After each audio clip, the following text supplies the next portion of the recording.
Hola, me llamo María y vivo en Gizá y os quería hablar sobre la actuación que tuvo la policía el día 1, el día de las elecciones, y quería comentaros.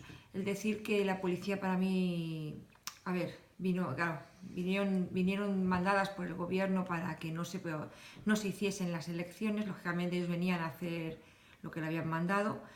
El caso es que cuando entraban a los colegios no les dejaban entrar, y entonces hubo un poco así de palos, hubo reacciones que las cuales no soy partidaria, no estoy de acuerdo.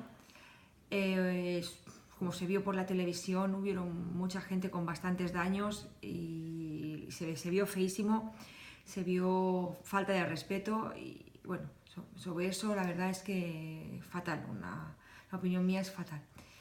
También decir que los Mossos de Escuadra claro, tenían que estar allí para que las elecciones tampoco se hicieran. Ellos, por lo que se vio por televisión, muchos de ellos estaban y como si no estuvieran. Es decir, las faenas, imagino que ellos sabían que tenían que hacerla, pero no se enfrentaban con la gente del pueblo.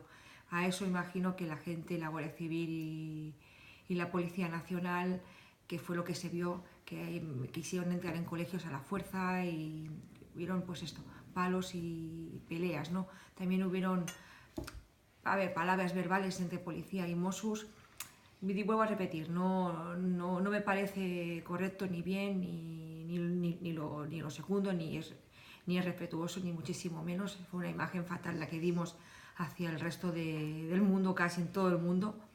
Quedó ahí España como, no sé si la palabra es la correcta, pero como unos bárbaros totalmente, porque no se puede hacer eso. Ver cómo gente mayor quedaba ensangrentada, ver a los niños llorar de ver cómo pegaban palos.